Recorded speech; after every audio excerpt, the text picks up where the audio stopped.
So you can't stick to your deficit.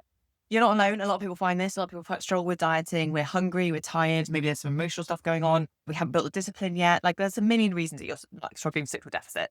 I'm going to solve this for you today. So make sure you follow, subscribe, and obviously watch to the end. Number one, in the caption below, I'm going to put a very useful tool, which is a calorie calculator, which can help guide you on your calories and macros.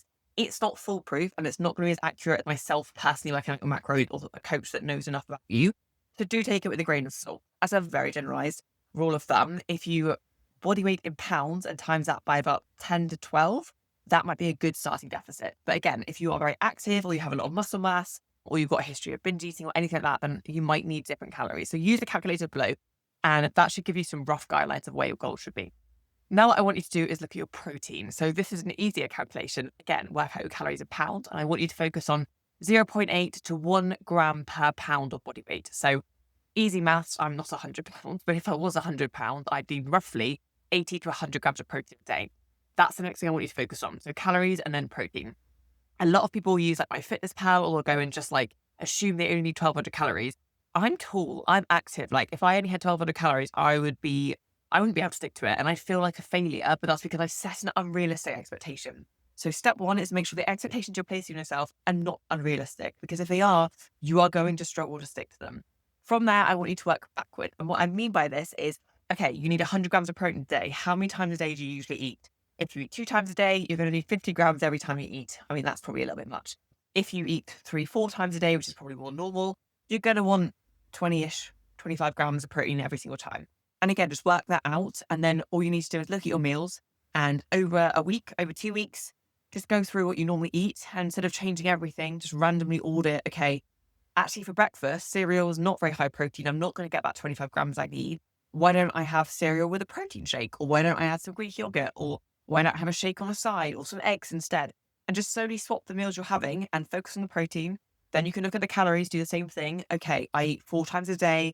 I need 2000 calories, whatever it might be. Work backwards, whatever that is, 500 calories a meal. Then I know that every meal needs to be roughly 500 calories and 25 grams of protein. The maths obviously might be more complicated, but that's roughly how I would do it. I would also plan and treat, plan things that you enjoy, plan things that bring you joy. A lot of us, when we start dieting, we get very strict. We get too strict. We can't maintain it. And that is a huge issue as well. So if you're telling yourself that you are only going to eat clean, whatever that means, if you're only going to eat whole foods, realistically, you're not going to be able to stick to that forever. So include a bit of chocolate, include some food that you enjoy. Like I need a coffee every day. I'm not taking out a nice cappuccino or a latte every day.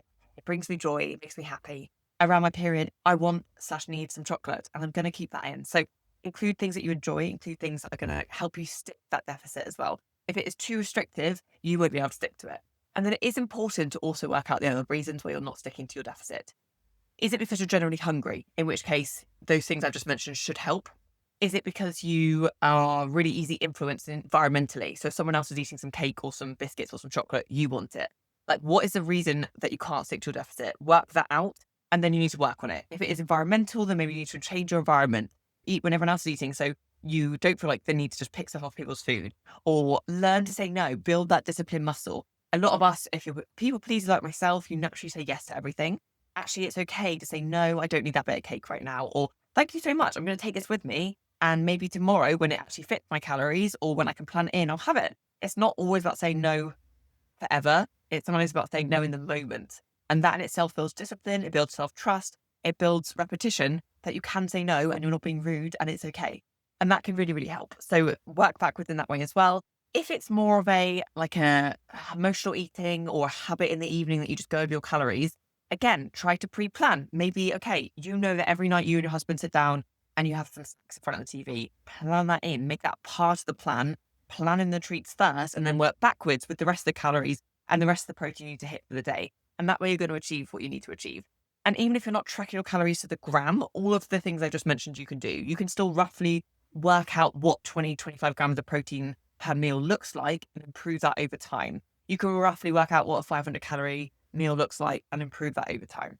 It doesn't need to be like to the gram and exact unless you are tracking your macros. And again, work out like the reason you're not struggling to stick to it. Is it the environmental thing? Is it a habit thing? Is it that you're not setting boundaries or you're people pleasing? Is it genuine hunger?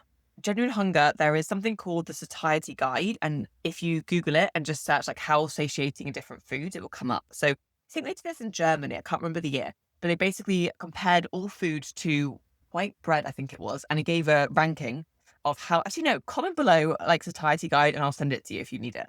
But it's basically a guide that tells you how different satiating foods are. So a lot of us really demonize things like potatoes. We demonize like fruit when we're in a deficit. Those foods are actually very satiating, and if all of your calories and your protein is coming from protein shakes and protein bars, you're going to be hungry, even if you're hitting your protein. So it's important to remember that you need fiber, you need enough fat, you need the protein, and you need volume as well. Like if you're in a dieting phase, you want enough volume. So load up your plate with fruit and vegetables. Make sure you're eating your food rather than just drinking all your calories. And those little things make a huge difference. And there is also part of us that I think a lot of us are very scared of being hungry. And this is something that isn't really talked about much in the fitness industry. If you're in a deficit, at some point you'll be hungry. Now, what we don't want to do is be starving every single day of our lives because it's miserable. And again, you will give up, but you will be hungry. And actually accepting that to an extent is important.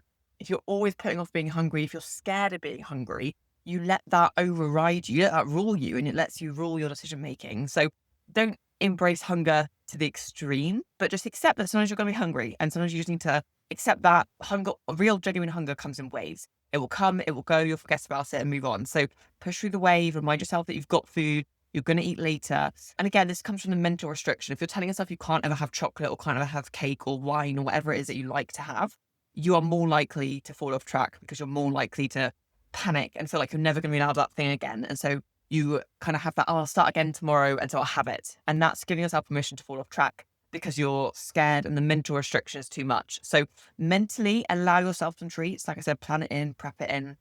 And if you're still struggling to stick to your deficit and it is just not working and you're finding it impossible, then comment below and I will personally reach out for some help and tips and tricks on what I think we can do to solve that. But I don't want you being starving. I don't want you not feeling like you're failing and not being able to reach your goals. And yeah, I will put some useful bits in the caption below. So I get it. Being a deficit is not fun. And no one's goal should be a deficit forever. Like the goal should be to eat at maintenance for as long as we can. And the way to do that is to get in and out of a deficit successfully, not keep yo-yoing back and forth, not wasting time in a deficit.